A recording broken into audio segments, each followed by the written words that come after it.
I want to give you a little overview of what you'll be hearing about today. We're going to be talking about three big issues, which are constantly big issues in Georgia: tax reform, health care, and education.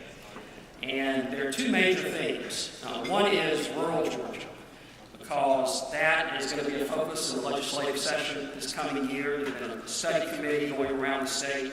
I'm from rural Georgia, LJ, the mountains. I appreciate that focus. There's some wonderful advantages to living in rural Georgia, and there's some challenges. And if we want to make our state the best it can be, we need to not forget about the other part of our state outside of Atlanta. So you'll notice in our first panel, the employers that we have do not come from the core Atlanta counties. They're outside of Atlanta. They have facilities all over the state. In our second panel, we have somebody from Americus, Georgia, who's going to talk about the insurance markets in rural Georgia, the hospital issues. You think it's bad in Atlanta, it's much worse in rural Georgia.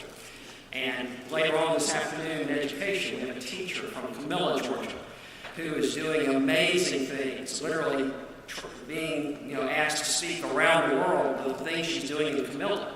So she hasn't let those barriers get in her way. How can we empower other educators, same that she has been? And then the other thing is the federal government.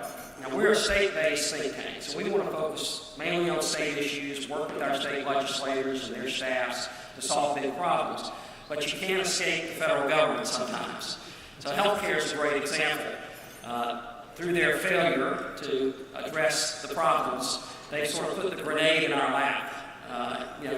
Some things happened in the last 24 hours, but I don't think anybody thinks that is going to solve all the problems. We've got a great opportunity in Georgia. We're going to talk about how we can move forward and address those issues now that the federal government has it. In education, it seems like every 4 to 8 years we're having to deal at the state level with some new acronym. Now it's ESSA, it was NCLB and RT3, and all that does is cause our teachers to have to learn a whole new bureaucracy to comply with. What we're going to focus on today is what can we do for teachers in the classroom, students in the classroom, both K-12 and higher ed, kids that are worried about the high cost of college tuition, teachers that are frustrated by all the bureaucracy. That's going to be a fantastic panel. And then in taxes, you all know that what Washington is working on now is tax reform. Could be the biggest tax reform since the Reagan years. But that's going to flow down, if they're successful, to the state level. And we may have an extra amount of money to try to figure out what are we going to do with it. And that might be the catalyst that we need. We've been trying for a long time to address our income tax in Georgia. Many other states have been dropping their rates as ours has stayed the same since 1937. This might finally be that catalyst to allow us to reform our individual income tax code here in Georgia. So that leads us to our morning keynote speaker, Jonathan Williams. Now, I've known Jonathan for over a decade. He is probably one of the most knowledgeable tax experts in the country. He works with the American Legislative Exchange Council, which works closely with legislators all over the country. He literally is everywhere. Last week I was talking to him, he was on the West Coast. Yesterday he was in Baton Rouge. I guess he was consulting with tax reform and how to reform the football team. They have a few setbacks. And now we're really happy he got in late last night to Atlanta from Washington, and he's here to be with us. He is also the co-author of the book, Rich States, Poor States, which you all have a copy of, thanks to the American Legislative Exchange Council.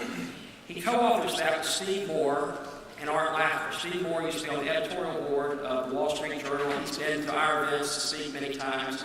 Art Laffer is the eponymous Laffer curve under the Reagan tax reform. So he's a pretty strong company. And so we really appreciate Jonathan giving us those books for free. It's incredible reading material. Hopefully you'll take that home and take a look at it. Very educational. And we appreciate you being here. Now, one last little tidbit that's not in the program. We're not going to read bios today because you've got a program with everyone's bio. And literally everyone here probably has a 3-page bio. But a little tidbit you may not know is Jonathan is a great softball player, great athlete, and all around. but he was on the USA, which I didn't know we had this, Olympic softball team. I believe he won the gold medal, right? Oh, yeah, okay. So, if you're ever in Washington, you got a little pickup softball game, and you're looking for a ringer, call Jonathan. So, everyone help me welcome Jonathan Williams.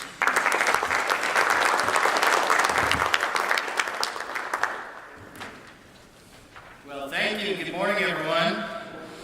You know, as unfortunately my softball team that Kelly referred to, we suffered from some of the same problems that LSU football does this year. So we unfortunately did not make it, but I will say it is a pleasure to be back with you here at Georgia Public Policy Foundation. Kelly and Benita have been good friends for a long time, and good to be here to talk about some very impressive issues that you're all tackling today, looking at the program. I'm here, as I always like to say, greetings from the land of make-believe, Washington, D.C., where I come from. As President Reagan used to say, I think he got it exactly right, Washington is an island surrounded by reality. And so anytime I have a chance to get off that island and into reality, I take that chance. Last night I made it here at about midnight, just about in time to have my phone blow up and see all the stories about how my Washington Nationals were going to blow Game 5 last night against the Chicago Cubs. And I was hoping, beyond hope, that it would be this fake news that I've been hearing about for this entire year, but alas, it was not, and we went down in Game 5 last night. So across Washington today, there will be even less productivity than there usually is. It's a 4-hour and 37-minute game last night. I think we're going to have a lot of people getting a late start to the morning in Washington. So today I wanted to talk, as Kelly mentioned, a little bit about federal tax reform, and I think we have, as Kelly put it, a generational opportunity to fix many of the things in our federal tax code that have plagued us for far too long.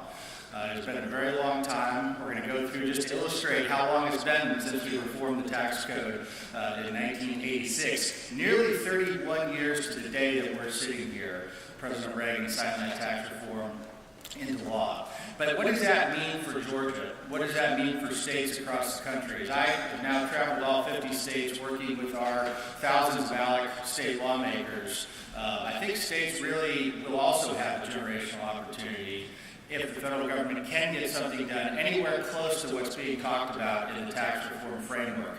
I was on the phone with the White House just after talking to Kelly yesterday.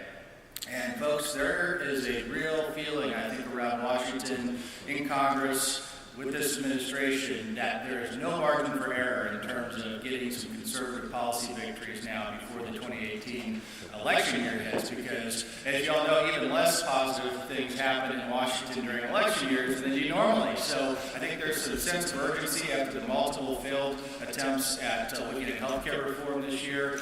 And so I think that at some point, Republicans are going to have to get together and say something is better than nothing. It might not be a perfect reform, but let's start moving the ball forward and let's start making progress.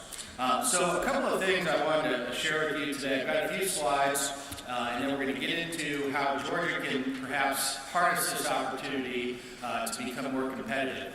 Broadly speaking, it's something that has concerned me about several states, Georgia being one of them, has been quite concerning, as you have fallen behind by standing still.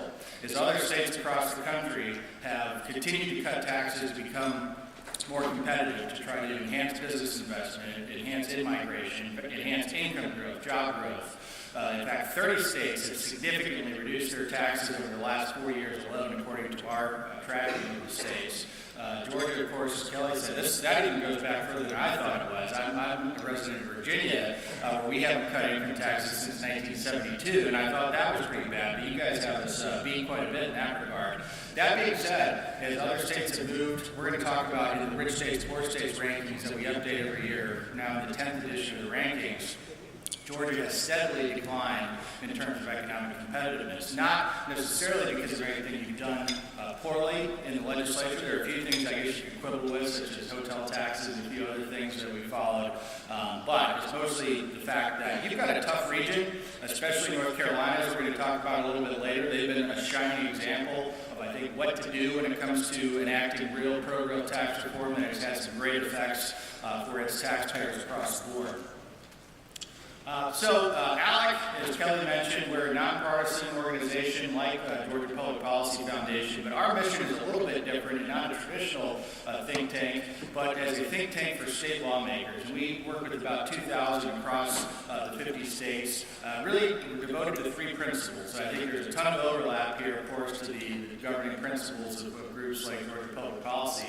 Free markets, limited government, and federalism. Those are our 3 planks. We were founded in 1973 by a little small group of state lawmakers that wanted a conservative caucus to say, what are the principal conservative free market solutions at the state legislative level? And we do not take taxpayer money. We ask legislators to join ALEC and pay $50 a year. That's our deal. We like to practice what we preach as opposed to asking for state appropriations. So as I mentioned, this is not President Trump, as you can tell the last time we signed tax reform. It's not President Obama, it's not President Bush, President Clinton, that was President Ronald Reagan. And as you can tell, it's been a long time since 1986. Bob Dole looked pretty young right there on the left side of that picture, if you can tell. And also from 1986, some of my favorite things, my personal favorite, Ferris Bueller's Day Off, was shot there. And of course, that was the famous cameo of the Laffer curve that Ben Stein was talking about on the chalkboard. Top Gun was #1 at the box office. And you can tell our technology from 1986 needs a little updating. A couple of other things I noticed at Georgia Ties. 1986 was the last time Jack Nicklaus won a major, and he won it at Augusta in 1986. Larry Bird was Athlete of the Year in 1986. And the winner of the World Series, any baseball fans here? The New York Mets. And they beat the Boston Red Sox in the year that Bill Buckner's name became synonymous with choking during any kind of sporting event. So it has been a very long time since 1986. What has gone on at the federal tax code level since 1986? I was with former House Ways and Means Chairman Dave Camp recently, who now runs the tax practice at E&Y. And he has said now over the last 5 to 10 years, we have averaged 1 new change to the tax code per day for the last 5 to 10 years. And so we wonder why our federal tax code looks like Swiss cheese. It's because folks that have the best lobbyists, of course, around the Capitol have gotten the tax code the way they like it. Now, unfortunately, that has not meant that tax rates have come down on businesses. Of course, the opposite is true there. Who all here knows the United States now has the highest business taxes in the industrialized world out of any OECD country? We at the federal level of 35%, and then you add the average state and local to that, and we're nearly 40%. While the OECD average has gone down to 22.5% during that time. Now, what has that meant to, when you look at multinationals, and U.S. multinationals versus foreign multinationals? 1960, the United States had 17 of the top 50 multinational corporations headquartered here. 17 out of 50. Today, any guesses on what that number is? We went from 17 to 6. Out of the top 50 in the United States. Of course, every week it seems like we hear another rumor of why that might be at risk. Another company is going to invert to Ireland or some other nation for lower taxes. You know, folks, we lost Burger King to Canada for lower taxes. It's not because Canadians love Whoppers that much more than Americans do, right? It's pretty clear why these companies are moving to lower tax jurisdictions federally. Now, when it comes to principles of tax policy, and this kind of overlaps at the state and federal level, or any level of government, if you're a local official, it does the same. We're going to get into that in a second. A little bit more about the current state of affairs in Washington. Obviously, probably most of you have read the framework. It's an 8-page document. It lays out some good principles, I think, for tax reform, but obviously it's short on details, and that was done intentionally so. There's lots to work out. We were with Chairman Kevin Brady of House Ways and Means on a call for ALEC members about a week ago, and he expects that we will have a markup process starting in the House early November. And the good news there, though, is it's going to be differently done than I think they realized some of their mistakes in healthcare reform. And I think they are going to have a much more open, transparent process during the committee markup to talk through members' concerns, to talk through constituents' concerns, and actually hopefully get something that will be very good. Now, a couple of big goals that need to happen, obviously, is simplicity, transparency, neutrality, predictability, and pro-growth. Those are the principles that we've identified. But the first four are necessary but not sufficient conditions. What we need to remember is pro-growth or competitiveness. That principle trumps all the others, no pun intended. That is something that states have learned the hard way. You can have the most simple tax code and even have a neutral tax code, but if your rates are out of control, it doesn't do you much good. And we've run into a situation now, both on the individual level, but certainly, undisputably, the corporate level, that our tax code has become anti-growth and has driven away growth in the United States. You know, there's a reason why there's $2 or $3 trillion at least sitting overseas in profits of U.S. companies that they have not brought back to the United States. There's some discussion as part of tax reform we'll have some sort of repatriation of those funds to come back and grow jobs here and create new innovation, create new investment in the United States. But let's think about a way that those dollars don't go overseas in the first place. And hopefully with tax reform we can accomplish that. And I'm happy to get more into this in questions, but one of the probably more controversial pieces that you've seen in the news if you've watched this tax reform debate as closely as I have, and that is there's been a discussion about getting rid of the deduction for state and local taxes, the SALT deduction. This has gotten a bit controversial even within the Republican caucus. You know, reports as about Politico this morning say there's a couple of dozen House Republicans who are saying we're going to walk away from tax reform if you get rid of our deduction for state and local taxes paid. It's about 1.5 to 1.8 trillion over the CBO 10-year score of what it means. And our members, generally at ALAC, by the way, feel that if you can get lower rates as part of a broad tax reform package, we are more than happy to get rid of the SALT deduction. I've talked to a lot of members about this, and you know, one of the key benefits of getting rid of it is A, it allows you that 1.5 to buy down tax rates at the federal level, but it also then gives policymakers an incentive at the state and local level to get their own spending and taxes under control and have those fights where I think they're more productive and they need to be had in state capitals versus Washington, D.C. I actually, and I won't name his name, but I talked to a high-tax state governor recently, and it's to my surprise, and I don't know how public he's been about this, he was very supportive of getting rid of this deduction, even though he's in a high-tax state. And what he said was, well, I've been trying to cut taxes for a long time at the state level, and getting rid of this will help my ability to make that case back home. But what does it mean for Georgia? It means that Georgia taxpayers, being a relatively low tax burden state, are subsidizing the taxpayers of New York, California, and New Jersey. Those three states make up about 65% of the value of the SALT deduction. So the low tax states, in essence, are subsidizing the high tax states. And folks, there's a reason why this is Chuck Schumer's favorite tax deduction in the code. New York does very, very well with this deduction. It allows them, average property taxes in some of those areas are $10,000 to $15,000 a year. And this would put pressure on those taxes to go down. So that's kind of where we're at right now. Obviously, we've got a long way to go on this process. But I am encouraged, even Speaker Ryan last night, to much of the chagrin of House members, said we will work through Christmas recess if it means getting a tax reform bill done and on the desk of President Trump before the end of 2017. So I think Republicans have learned their lesson from the health care reform debacle at the federal level, and I think we will have the best shot at tax reform for the first time in 31 years.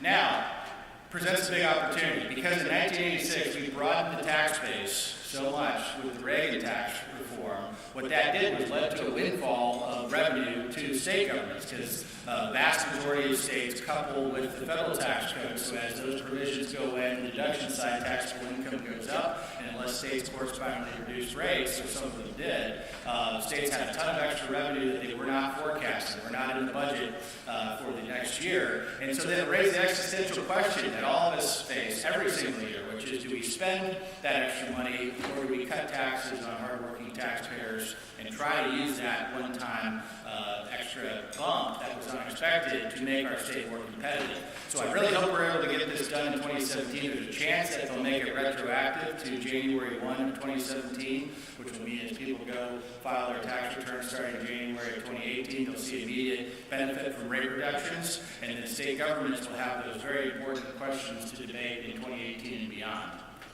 So as we look through a couple of the principles as well, is my co-author, Art Laffer, was the designer of the Laffer curve. And anybody know the story of how that happened? in Washington, D.C. I know Kelly does, at the Hotel Washington. As legend had it, cocktail party and napkin. Art Laffer was sitting there with Don Rumsfeld and a couple others, Dick Cheney, and said, hey, I've got this concept. At a 0% tax rate, you raise zero revenue. That's pretty clear. At a 100% tax rate, how much revenue do you raise? Also zero, because people don't work for the privilege of paying taxes. Now, this is a principle that has been ridiculed over the years, but I think it becomes somewhat of a red herring or a straw man argument, and that is so many of the opponents of cutting taxes say, well, all tax proponents say tax cuts pay for themselves. And when I've talked to Art Laffer, working with him on this book project for 10 years now, even Art Laffer doesn't say that. Some tax cuts pay for themselves, but not all. In fact, most don't. But the undisputed fact of the Laffer curve, and this is something that when we talk about people how to message this issue, is all the Laffer curve is telling us is that people change behavior based on incentives. It's economics 101. This is incentive theory. As Art Laffer likes to say, this isn't rocket surgery. This is basic econ 101, right? And it is how do you dispute that? But the scorekeepers in the Congressional Budget Office, as they're scoring these tax relief bills, or the scorekeepers at the state level, many times don't even try to use behavioral analysis, or we say dynamic scoring, as you see in the news. They just simply assume that changes in tax policy, for better or for worse, do not impact the behavior of individuals. Now, one of my favorite case studies on this was when Dan Mitchell, formerly with Heritage Foundation of Cato, was on the Hill, and he put up a proposal to the CBO just to get their attention to say, let's enact a 100% marginal income tax rate. And the CBO score, they did all their bean counter things that they do in there, and they came back, and it was going to raise trillions of dollars of tax revenue for the federal government. Of course, nobody believed that was going to be true. But that's the basic of the Laffer curve. It's so important. So to the state level is why we think this is so important, getting it right at the state level. And this decision you all are going to have in Georgia, as hopefully we're able to get federal tax reform done.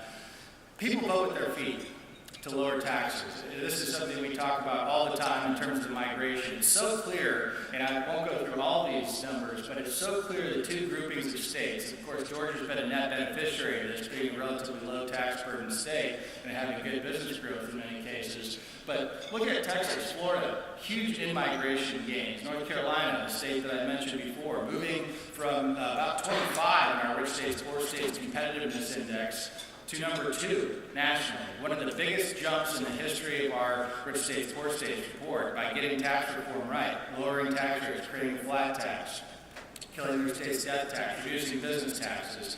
And what has that meant for North Carolina? North Carolina now is the domino that has fallen in the southeast. I think all other southeastern states are looking to try to keep up with North Carolina because they see the effects. It's not just this theory of cutting taxes, it's what it's meant for the average citizens of North Carolina. AAA bond rating, after all those tax reductions, some of the most dramatic in the nation in the last 10 years. It's meant budget surpluses. It's meant raises for K-12 public education teachers. Many of these things are used to say, well, you can't do tax cuts because it's going to hurt your bond rating, or you can't pay teachers more, you can't do this, you can't do that, or you're going to have a budget deficit. Just look at Kansas, they keep saying that kind of thing. The North Carolina example puts all of that to rest. That is the shining example of why tax cuts are important. And unfortunately for you, it's good for me because I get to go around the nation and talk about this, other states need to be more competitive. Fortunately for you, it's a direct competitor. It's going to be directly in competition for new business development and growth in Georgia. And then, of course, you can tell, without me going into any detail, the governing philosophy of the states on the right-hand column, New York, California, Illinois, my home state of Michigan, New Jersey, it's clearly the tax and spend model. That's a lot of big numbers that we just talked about. Being a Michigan college football fan myself, sitting in the big house with 113,000 people is a humbling experience. It makes you feel really small. And then when you think about it for a second, New York has lost more than 13 of those stadiums on net over the last 10 years alone to the other 49 states. Americans picking up and moving and voting with their feet and going to states with more economic opportunity. That's not birth rates and death rates. That's not foreign immigration. That is simply Americans, when they're here, deciding where to go to better their economic situation. So when you think about that, think about the tax base that has left New York. Think about the fact that New York has spent tens of thousands of dollars per pupil educating those children through K-12 system, through higher education system. And then they've educated the workforces of states like Texas and Florida and North Carolina. Truly a depressing piece. And what has that meant over the years? This is not just a 10-year phenomenon. New York has lost 14 congressional seats because of this out-migration over the last 50 years. So for those of us on the right, probably it's good that Chuck Schumers are not roaming the halls of Congress, but losing 14 congressional seats over the last 50 years is truly something to look at and try to avoid that fate clearly going forward. Some people will say it's all about the weather. They will say that taxes aren't really the determining factor of why people move from one state to another. But two of the places that I've been in the last few years that I've never wanted to leave because the weather was just so perfect was California and Hawaii. And that theory was true. Those states ought to be booming. Well, it turns out California, of course, is one of the highest out-migration states. Not to mention they have so many things going for them as a state, Silicon Valley and so many other amenities. And then Hawaii has even lost 8 out of 10 years now, more Americans than it has gained over the last 10 years to the other 49 states. And you look at some of the survey data in Connecticut and some of these other high-tax states that you've seen in the news, and if given the opportunity, if I were a policymaker in some of the high-tax states, this would keep me up at night, and that is given the opportunity based on this survey data, more than 40%, nearly 50% of the residents of Connecticut, New Jersey, high-tax states like that would leave today if they had the ability to do so. Incredible, that kind of development. So one of the key takeaways is that all taxes matter for economic growth, both at the state level, federal level, local level government, but not all taxes are created equally. Some matter much more than others in terms of new business investment, economic competitiveness, and growth.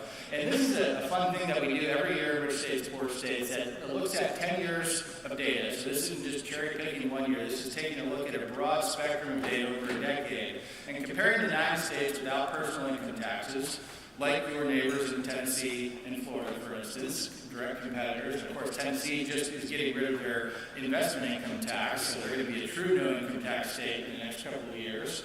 And we look at those versus the states with the highest tax rates, which now the 9 states with the highest average more than 10% at the state level. California is the highest in the nation at 13.3% personal income tax rate. And you look at a varying degree of economic health indicators, and down the line, it's so clear that there's a growth premium associated with being a no-income tax state, or at least being a state with low-income tax burdens if you expanded it beyond these 9.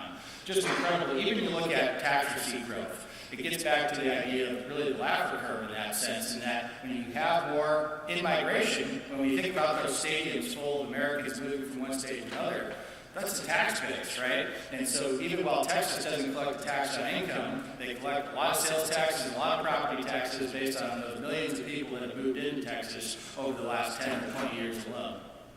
And of course, one more policy reason to avoid heavy reliance on income tax, and don't take my word for it, one of my common themes throughout my presentation is take the liberal Democrat governor of California, Jerry Brown, who just had a media call really and realized we've relied too much on income taxes in California and capital gains and dividends taxes, and you see the boom and bust problem with income taxes, that the most volatile is corporate income tax, and then personal income tax is the second most volatile source of revenue. So as a budgeter, as an appropriator at the state level, of course, this is something that is a huge problem with the boom and bust cycle. And as I mentioned some of the high tax states earlier, it turns out that generally what we find is when states have high taxes on everybody across the board, what they like to do to make up for it is by giving out special favors to one industry or one company over another. And New York has been the worst in Rich States, Poor States, 50th out of 50 for almost every edition of our book. You've seen the out-migration, some of the highest tax rates in America. But what has New York done? Has everybody seen the TV ads that New York has been running across the country? So first thought on that is, well, yes, good, at least they think taxes matter now, because for years they've been saying high taxes won't cause any kind of problems for our state. But secondly, as a state, at least now they're going out and doing it, but they're doing it the wrong way. They've spent something like $53 million on a national ad campaign. So lesson number one, if you need to spend $53 million on a national ad campaign to tout your state's probably not in very good shape to start. But the question is what have they gotten from that? Government's own numbers in New York indicate that $53 million spent, a grand total of 76 jobs were created in the first year of the program. Most of them probably in the TV ad making business, my guess is. Right? So that's what not to do. High taxes on everybody and cronyism and picking winners and losers to make up the difference. So our ranking of the states, in rich states, poor states, top 10, Utah has been number 1 for all 10 editions of the book. We can get into some of those details if you like. One of the hot takes on that, though, is they got pension reform done about 7 or 8 years ago. This is one of the biggest threats to state budgets and state finances going forward. Not going to talk about it in length today, but Utah got ahead of that, moved to the defined contribution model, the 401k style model that's worked so well in the private sector. And it's helped keep them at the top. Indiana and North Carolina, as I mentioned, North Carolina were one of the biggest winners over the years. North Dakota, Tennessee, Florida, a couple of your neighbors, right there in the top 5 or 6. Texas also in the top 10. Of course, you don't see Georgia there, which is somewhat of a new trend. And as I mentioned, you've fallen a bit in our rankings. Bottom 10, New York, 50 out of 50. Probably not any surprises on that list, and not many southeastern states, as you can tell on that list. So Georgia comes in at number 17 nationally. Now, certainly, 17 is not 45 or 50. You're not in an Illinois or Connecticut situation. However, a few concerning trends to that we'll talk about on the next slide. Some of the things that help keep you in the top half, obviously no death tax, being right to work state is so important. It's a yes or no factor for many business development folks. And then low remaining tax burden outside of income taxes and sales taxes and property taxes. Mentioned the recently legislated tax increases on hotels and a few others.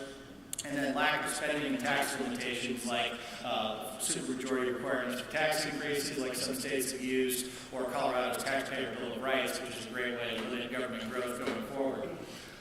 Here's the Georgia history. A couple of key takeaways as I was looking at the 10 years of history getting ready for this. 17, what I said is not a horrible score. This is Georgia's second worst score in the 10 years of the report. In fact, Georgia's was in the top 10 for 7 out of the 10 years. This is only the third time outside of the top 10 in the Rich States, Poor States Economic Competitiveness Index. And as I mentioned, states can fall behind simply by standing still. And that's a key message to be learned here and in many states across the country. So we have a resource for you. Not only do you have the hard copies, we have a brand new website, richstatespoorstates.org.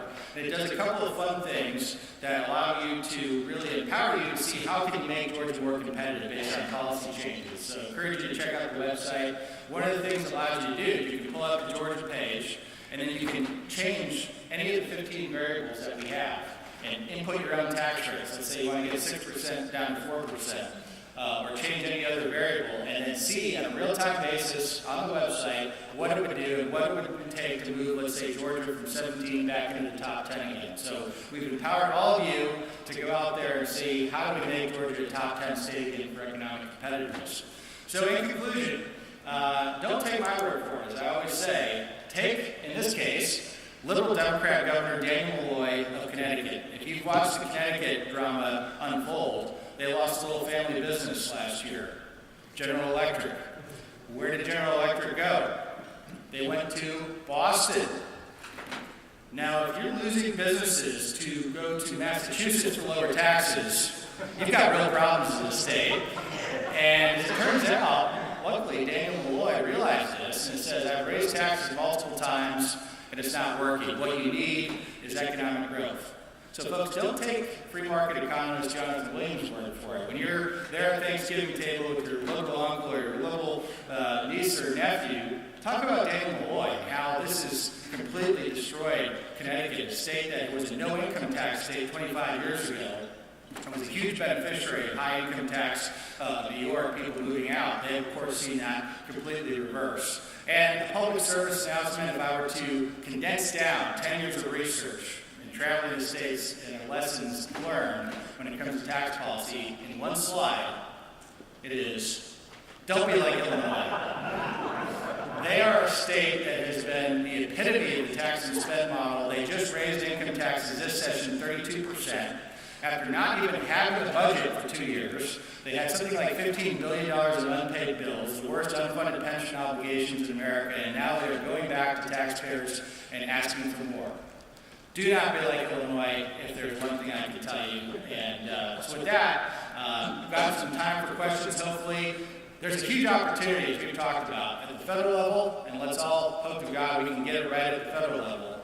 And I think if we get it right at the federal level, Georgia will be presented a huge opportunity, a generational opportunity to get it right, keep up with North Carolina, Tennessee, Florida, and become that top 10 state in economic competitiveness once again. Thank you very much for the invitation.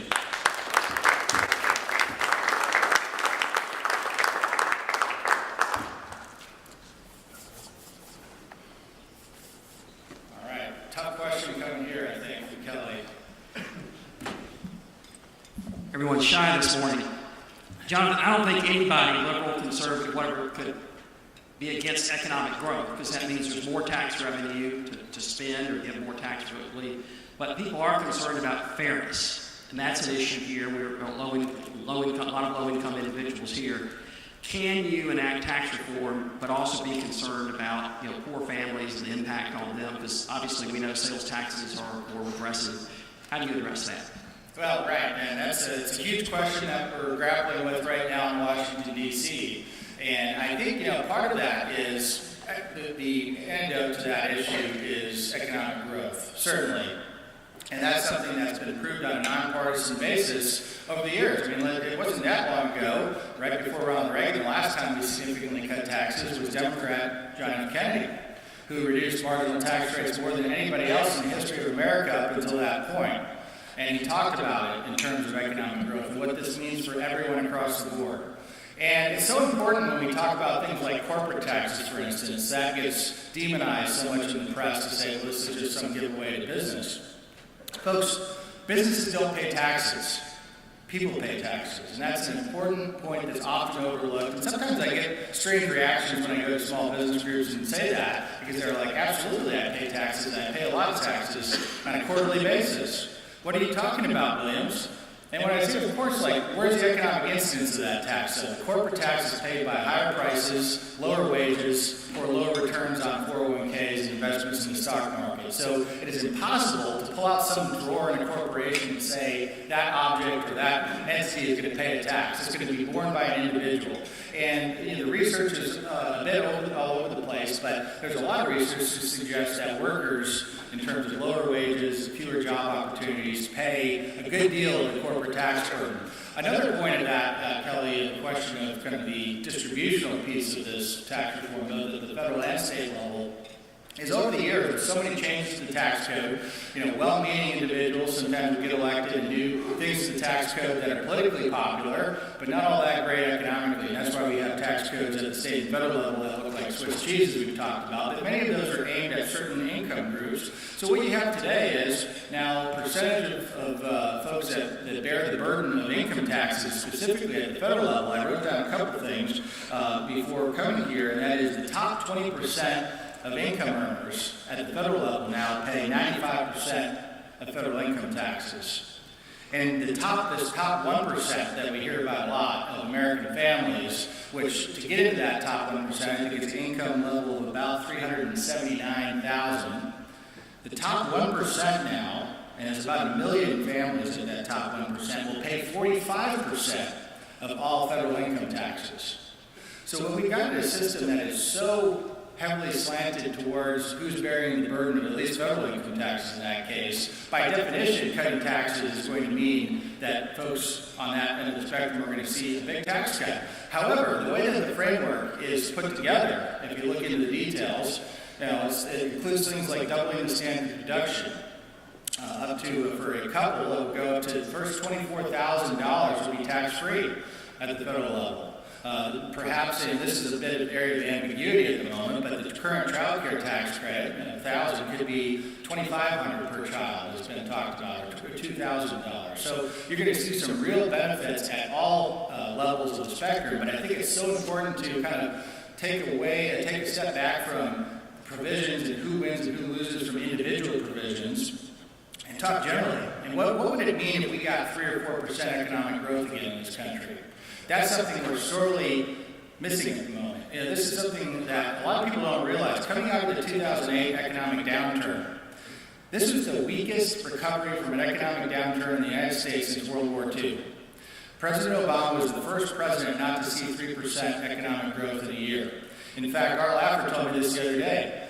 President Obama's best year of economic growth was worse than President Bill Clinton's worst year of economic growth in the 90s. We have had now 8 years of lost economic growth, and until we make up that competitiveness deficit, get tax reform, get regulatory relief at the federal level, it's going to be very difficult to get that 3 to 4% overall growth. And what will that mean for wages? What will that mean for income levels? So I think, of course, the rising tide lifts all boats, and I think it's so important that we keep the broad picture in mind when talking about tax reform instead of getting kind of too weighed down in some of these individual provisions.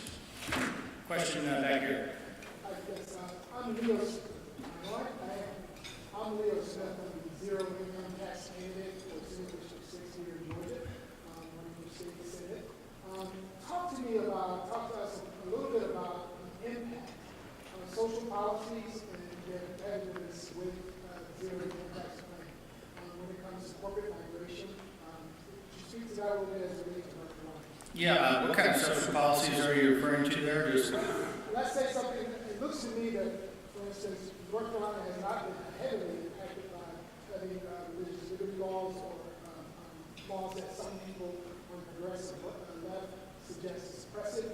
In the same way, you think about corporations that left America, and they went to some regimes and set up shop, even though they didn't have the best religious liberty environment. So could you speak to that, please? Yeah, right. So, the North Carolina example with tax reform is just so impressive, and encourage you to look into it more, even beyond what we're able to tackle today. This was a state that, of course, had a tax code that hadn't been changed in roughly 100 years when Speaker Tillis came into power there before he went to the United States Senate. And so many of the changes they made, I think, are game changers for the future of North Carolina. But let me give you an example on kind of the issue of why companies move from one state to another. Is, living in the metro Washington, D.C. region, companies have 3 clear choices that they could decide. And right now, of course, if anybody's seen the news of Amazon, of course, looking to build a second headquarters, 50,000 employees, a big deal when it comes to state economic development. And they're looking at the Washington, D.C. region as one of the possibilities. But for instance, when Northrop Grumman did in the last 5 years, or Hilton Worldwide, a hotel chain, decided they wanted to move into the D.C. area in the last 5 years, what were the things that mattered to them? I remember a couple of D.C. and Maryland were somewhat in the running, I guess. They, of course, all went to Virginia. I won't bury my lead there, as all these companies decided to go to Virginia. But, some of these states and localities were making social arguments as to why companies should go there versus other states, and saying we're friendlier to this or that, and making social issues kind of lead. Turns out, at the end of the day, companies, and those companies specifically, chose the bottom line in terms of what the return on shareholders would be, right? And kind of a novel concept in terms of why companies decide to move from one location to another or make financial decisions. And in the case of competing against Washington, D.C. and Maryland, Virginia is the clear winner when it comes to economic competitiveness, being a right-to-work state where the others are not, having much lower taxes, more reasonable regulatory environment. So while thousands of things do factor into these decisions, it's really clear what the driving factors are. And that's why we measure things like that in rich states, poor states. We narrow down what could be 1,000 factors into 15. And that's something our lab has used for 40 or 50 years. Tax rates, regulation, labor policy, the drivers, and we know this from dealing with businesses moving from state to state, the drivers that really matter to those decisions are economic decisions. All right, very good. Thank you very much.